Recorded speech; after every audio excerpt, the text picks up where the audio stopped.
Good morning students. कल हमने नया लेसन स्टार्ट किया था जलवायु। उसमें हमने जलवायु समझा क्या होता है, मौसम जाना क्या होता है, और हम बात कर रहे थे जलवायु व मौसम को प्रभावित करने वाले तत्वों की। उनमें हम एक तत्व अक्षांश कर चुके थे, जिसमें हमने जाना था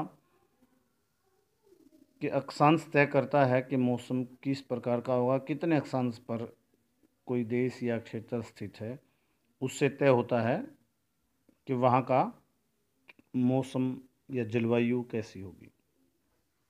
उसके बाद नेक्स्ट जो तत्व है वो है ऊंचाई या ऊंचावच। ऊंचाई की बात करें तो हमारे उत्तर में हिमालय है, जिसकी ऊंचाई एवरेज यदि निकालें तो 6000 मीटर बनती है। दुनिया की सबसे ऊंची चोटी माउंट एवरेस्ट 8848 मीटर वो हिमालय पर्वत पर ही है। तो ये ऊंचाई का एक उदाहरण है। और इसका हमें क्या फ़ायदा है, ये जो नॉर्थ से ठंडी हवाएं आती हैं ना सर्दियों में, उनको ये रोकता है।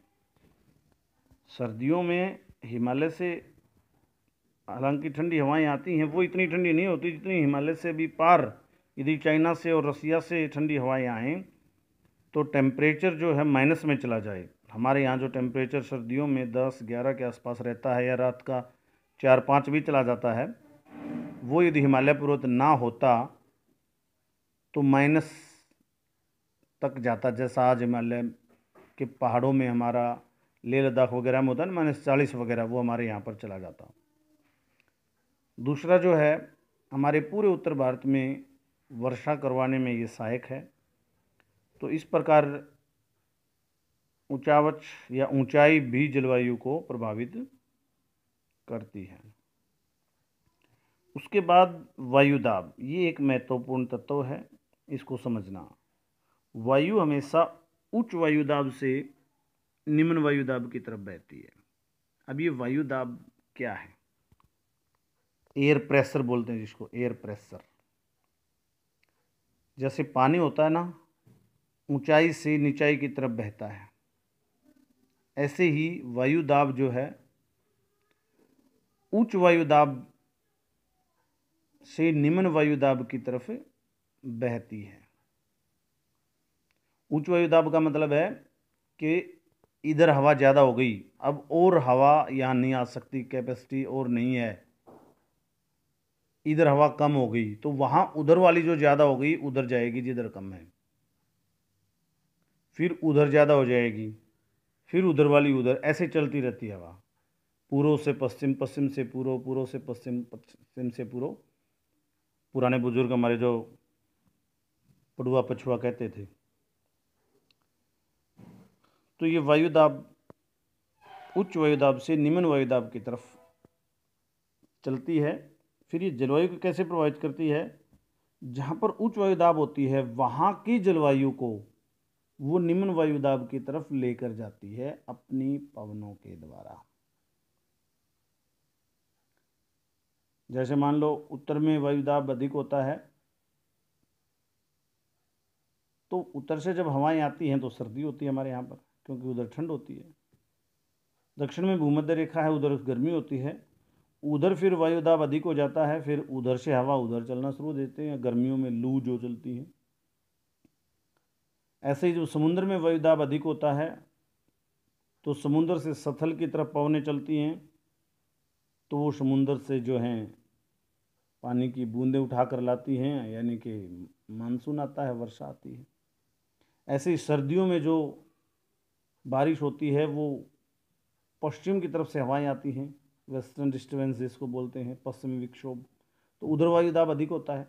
यानी कि जिधर वायुदाब अधिक होता है, वायुदाब अधिक की तरफ से निम्न की तरफ जाती हैं, और ये जलवायु को इस प्रकार प्रभावित करती हैं कि वहाँ की जलवायु को वो उच्च वायुदाब वाली जगह की जलवायु को निम्न वायुदाब वाली जगह पर ले आती हैं। This is the fact. अब 3 हो गए, और ये 3 जो हैं, इन 6 जो कारक हमने बात की थी उनमें भी ये 3 इंपॉर्टेंट, अक्षांश, ऊंचाई और वायुदाब। अब अगले 3, अगला है समुद्र से दूरी और महासागरों का प्रभाव। महासागर और समुद्र, हम इसको इकट्ठा ले लेते हैं, 2 पॉइंट हैं ये।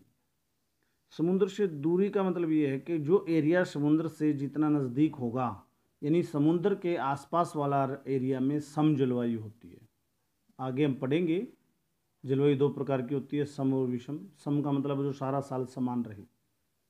तो समुद्र के नज़दीक हमारा जैसे दक्षिण भारत है, उसमें पूरा साल गर्मी रहती है, एक जैसा टेम्परेचर रहता है, लगभग 35 के आसपास। यूरोप है वो भी समुद्र के किनारे है, लेकिन वहाँ सारा साल सर्दी रहती है। यानी कि सर्दी रहे या गर्मी रहे, एक जैसा समान टेम्परेचर रहता है। इसी प्रकार महासागरीय धाराएं जो हैं वो समुद्र से स्थल की ओर चलती हैं, तो समुद्र में जैसा टेम्परेचर होता है वो स्थल की ओर ले आती है। ठंडा होता है तो ठंडा, गर्म होता है तो गर्म। ये इस प्रकार महासागरीय धाराएं काम करती हैं। उसके बाद अंतिम जो है तत्व है भौतिक लक्षण। पिछला जो सेकंड लेसन हमने पढ़ा था फिजिकल फीचर्स ऑफ इंडिया, उसमें हमने पढ़ा था कि भारत में कहीं पहाड़ हैं, कहीं मैदान है, कहीं पठार है, कहीं द्वीप है, कहीं तटीय प्रदेश है। तो ये भौतिक लक्षण हैं, ये भी प्रभावित करते हैं। जैसे कहीं पहाड़ है तो वहाँ ठंड होगी, कहीं तटीय एरिया है तो अभी हमने जैसे ऊपरले पॉइंट में पढ़ा वहाँ पर सम जलवायु होगी, पठार की जलवायु अलग होगी, मैदान की जलवायु अलग होगी। तो इस प्रकार से भौतिक लक्षण भी जलवायु को प्रभावित करते हैं। तो इस प्रकार हमने जलवायु को प्रभावित करने वाले लक्षणों के बारे में जाना। 6 लक्षण हैं जो कहीं किसी एरिया की जलवायु या मौसम को प्रभावित करते हैं। अक्षांश, ऊंचाई, वायुदाब, समुद्र से दूरी, महासागरों का प्रभाव और भौतिक लक्षण। ये मतलब 6 लक्षण है जलवायु के, कहीं की भी जलवायु हो, ऑल वर्ल्ड में जलवायु के लक्षण है ये। कल हम स्पेशल भारत की जलवायु की बात करेंगे। आज इतना ही, धन्यवाद।